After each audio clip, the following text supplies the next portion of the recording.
Good evening. मैं हूँ मयंक। तो आज हम मॉर्निंग में होटल शॉइन से निकले। आज हमारा प्लान था ऊपर गोंडोला एंजॉय करने का। तो हमने गाइड बुक कर लिया था, तो वो गाइड आज आ गए थे मॉर्निंग अराउंड 9:30। फिर हम गए गोंडोला फ़ेज़ 1। तो जाने के लिए पहले हम मेन मार्केट तक वॉकिंग गए उनके साथ। वहाँ पे उन्होंने एक आदमी से मिलवाया जिन्होंने हमें शूज़ दिए। शूज़ का हमको कॉस्ट लगा 200 रुपीज़ पर पेयर। तो वो शूज़ लेने के वो गमबूट्स थे, जिससे कि स्नो पे ज़्यादा फिसले नहीं और हमारे जो शूज़ हैं नॉर्मल वो ख़राब ना हो। फिर फिर वो गाइड हमको अंदर लेके गए लाइन में, और वो गाइड हमारे साथ ही आए गोंडोला के अंदर। लाइन मॉर्निंग में ज़्यादा लंबी नहीं थी, तो वेटिंग ज़्यादा नहीं हुई, अराउंड 10 मिनट्स की वेटिंग थी। टिकट्स चेक किए, आईडीज़ चेक करते हैं। उसके बाद आप गोंडोला में जाते हैं। वहाँ पे एक गोंडोला में वैसे तो 6 लोग बैठते हैं, बट जो आदमी गोंडोला में बैठाता है वो उसके मूड के ऊपर होता है। अगर उसका मूड हुआ तो फिर वो खाली आप 2 लोग या 4 लोग जितने भी हैं उनके लिए एक एक्सक्लूसिव गोंडोला दे देगा, या अगर पीछे रश उसको बहुत ज़्यादा लगेगी तो फिर वो 6 लोग को बैठाएगा शेयरिंग बेसिस पे। तो हमारे गोंडोला में हम 2 लोग थे और हमारा गाइड था, और एक और दूसरे हमारे पीछे मलेशियंस का एक ग्रुप था, उनका गाइड हमारे गोंडोला में आ गए थे। तो ऐसे हम 4 लोग गए थे फ़ेज़ 1। फ़ेज़ 1 पहुँचने के बाद एक्चुअली फ़ेज़ 1 पे ही मेजर एक्टिविटीज़ होती हैं, लाइक स्की होता है, स्नो बाइक होती है, स्लेज राइड होती है। इस तरह की अलग-अलग एक्टिविटीज़ होती हैं। आप जैसे ही उतरेंगे बहुत सारे लोग आके आपको अप्रोच करेंगे कि आप ये एक्टिविटी कर लीजिए, आप वो एक्टिविटी कर लीजिए। आपके जो गाइड हैं वो भी आपको पर्सुएड करेंगे कि सर आप एटलीस्ट ये तो ट्राई कर लीजिए, सर आप ये तो कर लीजिए, आप बिगिनर एक्टिविटी ले लीजिए स्की का। ये सब तरीके से वो आपको पर्सुएड करने की कोशिश करते हैं। हालाँकि हमारा रिकमेंडेशन ये है कि जो आपको पसंद हो, अगर आपको जेन्युइन लगे या आपको करने का मन हो तो ही कीजिए। अदरवाइज़ आप वहाँ की अगर नेचुरल सीनिक ब्यूटी भी एंजॉय करते हैं तो वो भी इनफ है। हम लोग फ़ेज़ 1 पे हम लोगों ने स्लेज राइड लिया, बिकॉज़ वो हमने पहले कभी किया नहीं था। स्कीइंग हमारा करने का मन नहीं था, बिकॉज़ स्कीइंग में एक तो हमको आती नहीं है, दूसरा हमें वो लगा कि वो गिरेंगे, तो उस डर के मारे हम लोगों का मन नहीं हुआ इतना ट्राई करने का। स्लेज हम लोगों ने किया। स्लेज राइड हमको अच्छी लगी। उसमें 2-3 पॉइंट्स उन्होंने कवर कराए जहाँ पे एक हॉट स्प्रिंग था भी था उनमें से, तो वो चीज़ अच्छी लगी। स्नो में हमने थोड़ी देर एंजॉय किया। जो हमारे साथ गाइड थे उन्होंने हमारे फ़ोटोज़, वीडियोज़ भी लिए। उसके बाद हम लोग गए फ़ेज़ 2 पे। फ़ेज़ 2 पे गाइड को अलाउड नहीं है आपके साथ आना। ऐसा कुछ रूल है कि जो लोकल लोग हैं उनको फ़ेज़ 2 पे जाना अलाउड नहीं है, सिर्फ़ टूरिस्ट को फ़ेज़ 2 पे जाना अलाउड है, because of the proximity to the border. तो हम लोग फ़ेज़ 2 पे गए। फ़ेज़ 2 और ज़्यादा हाइट पे है। वहाँ पहुँचने के बाद वहाँ बहुत ज़्यादा विंडी भी है, और वहाँ का व्यू फ़ेज़ 1 से बहुत ज़्यादा अच्छा है। तो हमारा रिकमेंडेशन है कि आप फ़ेज़ 2 पे ज़रूर जाएँ। हालाँकि जो अगर आप गाइड कर रहे हैं तो गाइड लोग आपको कहेंगे इनडायरेक्टली कि आप वहाँ पे ना जाएँ, बिकॉज़ एक मुझे जो ये मेरा पर्सनल ओपिनियन है, ऐसा मुझे लगा कि उनको ऐसा है कि अगर आप पहले फ़ेज़ 2 पे जाते हैं, या अगर आप फ़ेज़ 2 पे जाते हैं तो आप वहाँ पे एक्टिविटी कर लेंगे, और वहाँ पे एक्टिविटी के रेट बहुत ही कम है एज़ कम्पेयर टू फ़ेज़ 1। और फिर उनको ये लगता है कि अगर आप फ़ेज़ 2 पे पहले चले गए या फ़ेज़ 2 पे आपने अगर एक्टिविटीज़ वगैरह कर ली, तो फिर आप फ़ेज़ 1 पे आके करेंगे नहीं, और उनसे हो सकता है कि उनको भी कोई फ़ाइनेंशियल लॉस हो, अगर आप एक्टिविटी नहीं करेंगे तो। तो बाद में हम लोग फ़ेज़ 2 पे गए, हमें तो बहुत अच्छा लगा और कोई इश्यू भी नहीं हुआ। वहाँ पे गए, थोड़ी देर हमने फ़ोटोज़ वगैरह लिया। वहाँ पे भी लोग आए हमारे पास, बोला आप ये स्लेज राइड कर लो, हम आपको एलओसी तक ले जाएँगे, यहाँ ले जाएँगे, वहाँ ले जाएँगे। तो वो सब हमारा करने का मन नहीं था, बिकॉज़ हमने फ़ेज़ 1 पे स्लेज राइड कर ली थी। वहाँ पे हमने मैगी खाई, पहले एक खाई, फिर इतनी अच्छी लगी वेदर के कारण कि फिर हमने एक दूसरी मैगी खाई।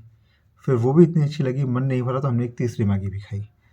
तो वहाँ पे वो जो एनवायरनमेंट है, वो जो माहौल था, वो बहुत ही ज़्यादा अच्छा था। तो वो एन्जॉय करने के बाद मन नहीं भरा फ़ेज़ 2 से। फिर भी हम बोले कि अब चलो टाइम हो रहा है, तो फिर हम नीचे आ गए फ़ेज़ 1 पे। अब जब हम फ़ेज़ 1 पे आए तो हमें लगा यहाँ पे तो कुछ ठंडी है ही नहीं, बिकॉज़ फ़ेज़ 2 पे इतना विंडी था, वेदर इतना अच्छा था कि फ़ेज़ 1 अब एकदम फीका लग रहा था। जबकि जब हम नीचे से फ़ेज़ 1 पे जब आए थे, तब हमको फ़ेज़ 1 बहुत ही ज़्यादा अच्छा लग रहा था।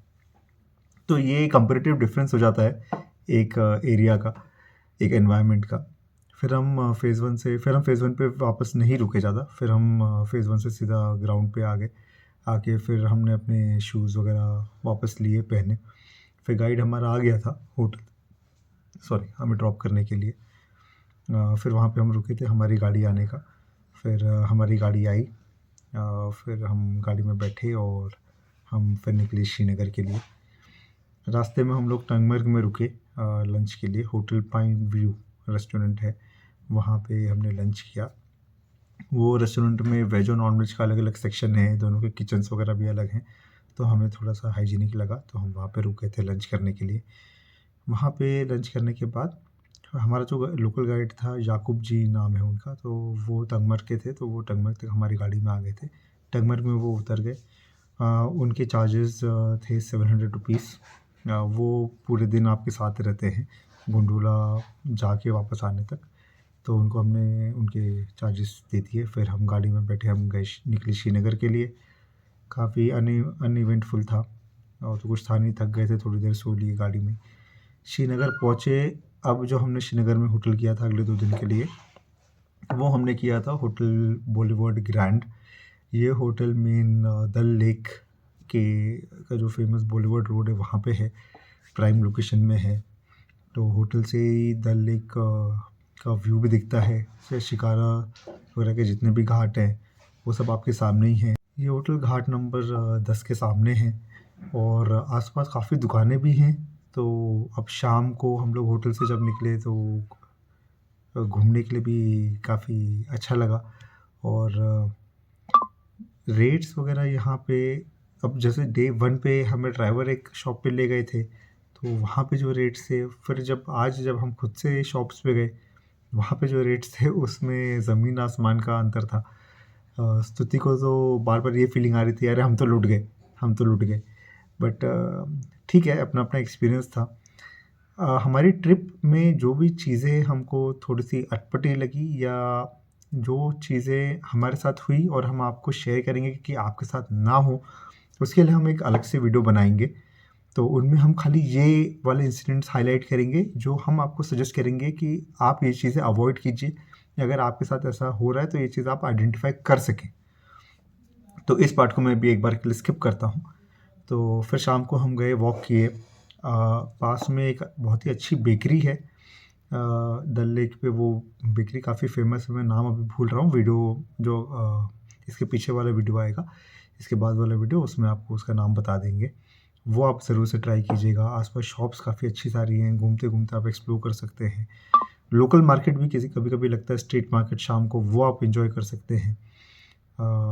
गोलगप्पे के स्टॉल्स शाम को लगते हैं, स्ट्रीट फूड, चाय वगैरह के स्टॉल्स लगते हैं, तो वेदर के हिसाब से काफ़ी अच्छा लगता है सब एन्जॉय करने के लिए, वो हमने किया। फिर रात में हम आ गए फिर से होटल। जो हमारा रूम था, वो काफ़ी बड़ा था। होटल बहुत अच्छा है, वहाँ पे हीटिंग फैसिलिटी बहुत अच्छी थी। टेम्परेचर कंट्रोल्ड था, तो आप उसमें टेम्परेचर लगा दीजिए 28 डिग्रीज़ या 27 डिग्रीज़, और वो अपने आप उस तरह से रूम हीट होता रहेगा। वॉशरूम्स काफ़ी बड़े थे। विंडोज़ थी अच्छी, पूरा कारपेटेड था रूम, तो बिल्कुल भी दिक्कत परेशानी कुछ नहीं हुई। स्टाफ होटल का बहुत अच्छा है, वह बुफ़े स्प्रेड काफ़ी अच्छा था होटल का, तो हमें ओवरऑल होटल काफ़ी पसंद आया।